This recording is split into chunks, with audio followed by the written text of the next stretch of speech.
se existia ali alguma coisa ainda a trabalhar, tinha a ver com, não com uma compreensão das coisas, do sistema, da mecânica, como funciona, mas mais com um acionamento automático de um tipo de corpo nosso. Quando entramos já carregando um corpo que, para nós, é assimilado como sendo uma identidade, vamos dizer assim.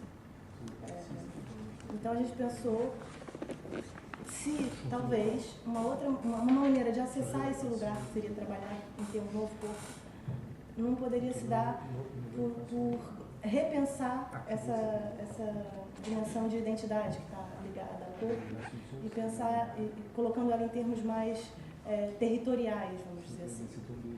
Mesmo porque, se a gente agarrar a ideia que a gente já tem trabalhado, de que o que a gente está fazendo é um landscape, uma paisagem, então tem a ver com a montagem de um relevo. A montagem de um território que tem relevos variados. Ao invés de pensarmos que entramos todos, sei lá, na condição de papéis, ou personagens, ou eus, ou identidades, etc., para compor uma situação, imaginar que nós entramos como, enfim, como ingredientes, como enfim, matéria, na composição desse relevo. E aí isso, enfim, para isso funcionar, de repente, como uma maneira de ativar um outro tipo de corpo que não se oriente pela via da identidade, se oriente mais por uma via da territorialidade, para o corpo ser esse território, essa matéria. Né? E mesmo a própria ideia de identidade ser entendida como um relevo.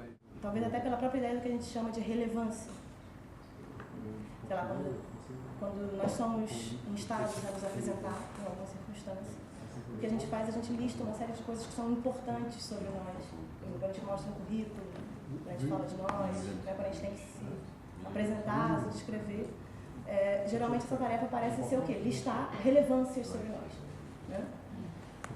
Agora, e se relevâncias não tivesse tanto a ver com características importantes, e aí entra necessariamente num juízo de valor do que é importante sobre nós, do que não é, etc., do que é bom, do que é mal, do que é um ponto alto, do que é um ponto baixo, né? A gente já está num vocabulário que remete à ideia de um território, que oscila de tamanhos, que tem montanhas, que tem depressões, mas a gente ainda trata e assimila muito mais a ideia de relevância ligada à ideia de importâncias, de valores, enfim, de coisas que estão mais corretas ou menos corretas, muito bem feitas ou muito mal feitas, etc. Ou seja, coisas que têm uma carga valorativa. Se ao invés disso, relevância fosse entendido mesmo nessa dimensão de relevo de o que um território tem. As coisas têm, enfim, se trata de uma única superfície, mas que uma superfície que oscila de quantidade, numa certa quantidade. Ou seja, a diferença entre a diferença que faz um relevo aparecer, ela é uma diferença quantitativa, né? E, portanto, ela necessariamente é uma diferença relacional. Eu só consigo notar que algo, por exemplo, é uma elevação, uma montanha, porque ela está circundada por coisas que estão num plano mais abaixo, vamos dizer. Senão isso não aparece. Por um lado, seria meio que trocar essa ideia de identidade por uma mais territorial, assim, meio quase geográfica, que tem a ver mesmo com a situação que a gente está compondo e trabalhando isso como se fosse paisagem, landscape, ou seja, como realmente fazer um território, né? Fazer um território que é comum. Fazer um território às vezes passa por mapear o território que a gente já dispõe, às vezes passa por alterar, contribuir, etc. Depende também às vezes um pouco de por onde a gente começa.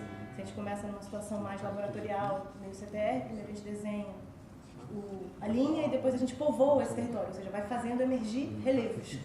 Né? Se a gente começa numa abordagem mais etnográfica, acontece que o relevo está posto, e você vai lá, circunda um pedaço e diz que vai trabalhar nele, e a sua tarefa primeiro é mapear esses relevos. Né? Mas, em todo caso, se trata de uma abordagem assim, geográfica.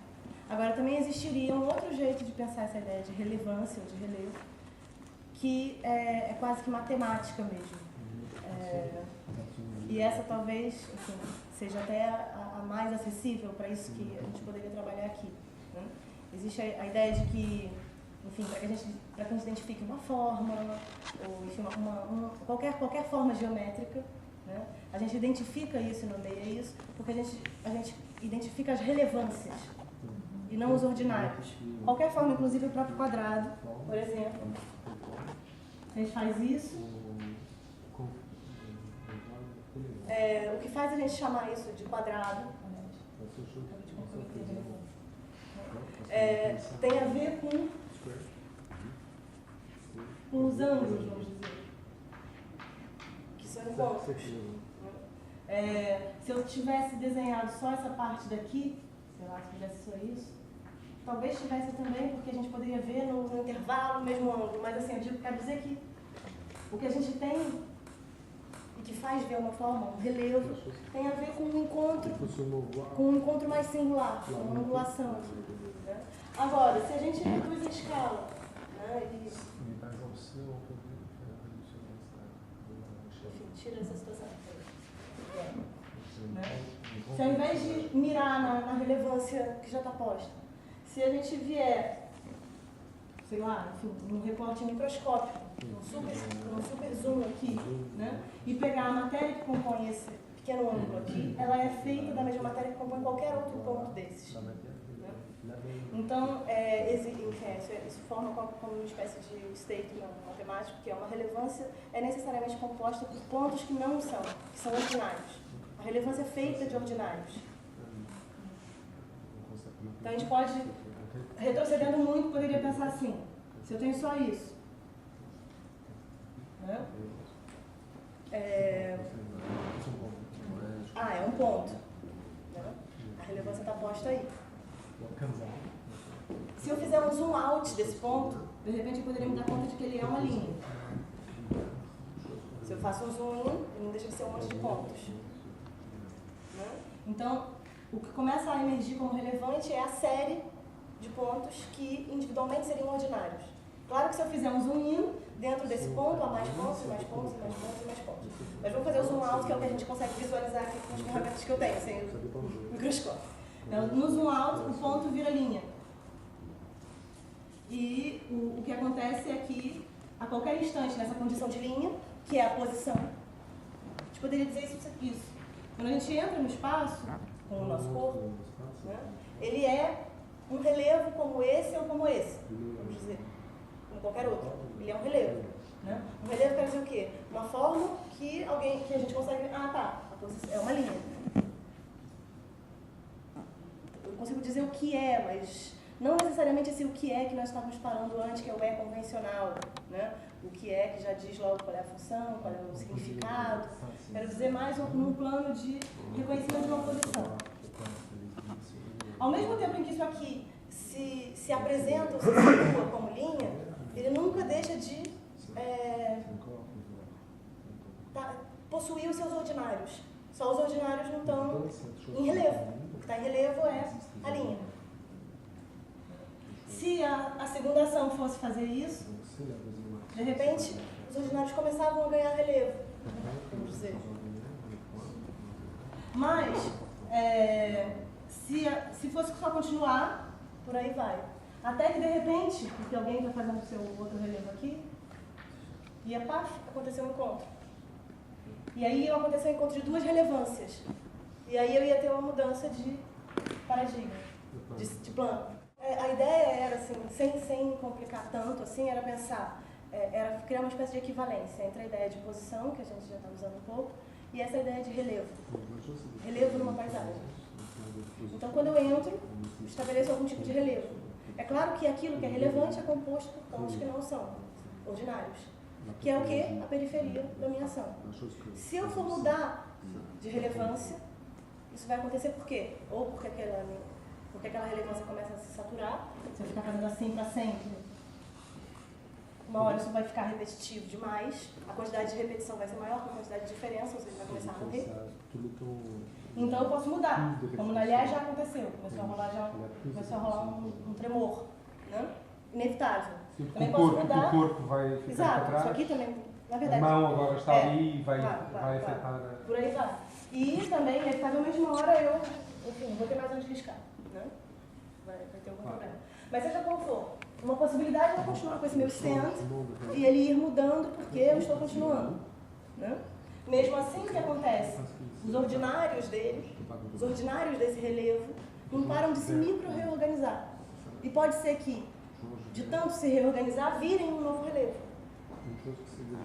Quase como se a gente pensasse que essa questão da relação entre o relevante e o ordinário é uma questão quase que de liderança temporária.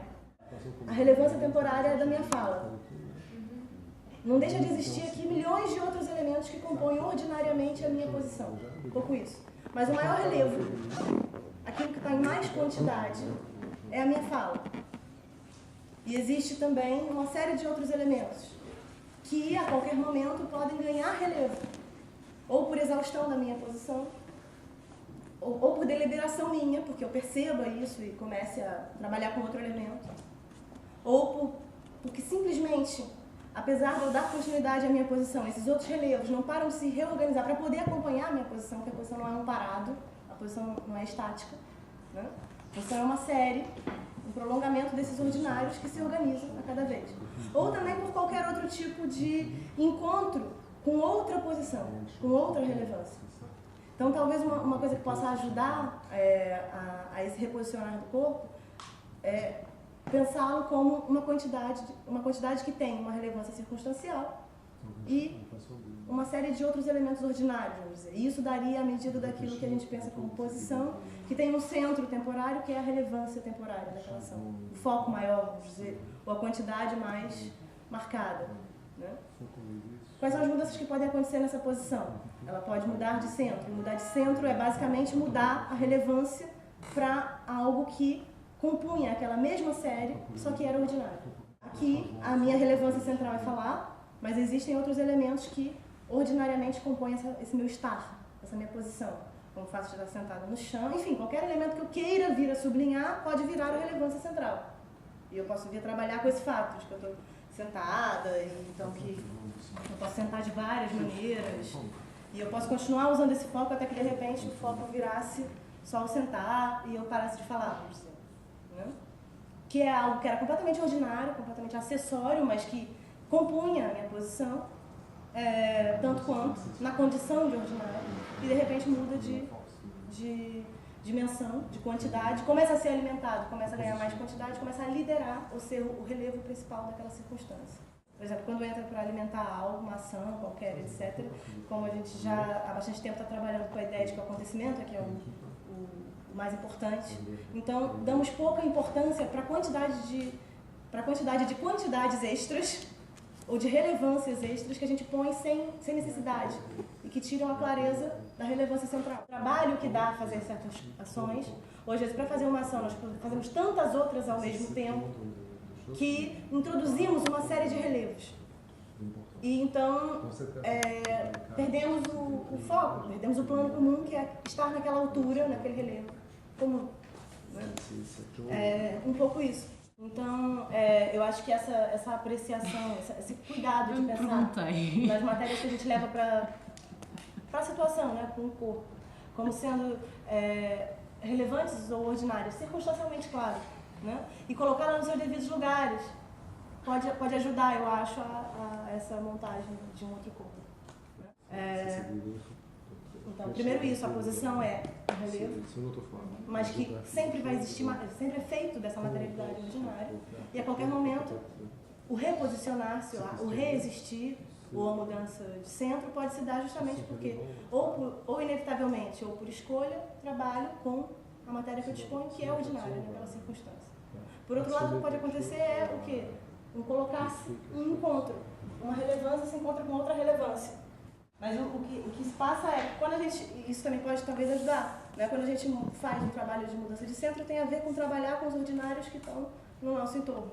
Enquanto que uma mudança de plano tem a ver com uma espécie de encontro entre relevâncias e não encontro entre ordinários. Claro que também é um encontro entre ordinários, porque uma relevância é composta sempre de ordinários. Então, é claro que também é um encontro com ordinários. Né? E claro, então, que não deixa de ser uma mudança de centro também. Uma mudança de centro muitíssimo radical e acentuada, e a gente vamos chamar ela de mudança de plano, por quê? Porque ela já acontece num plano de relevâncias. Né? Algo que já tem um teor de relevo e se afina, se coloca numa mesma faixa de frequência, numa mesma sintonia, que também seria isso o plano, com uma outra relevância.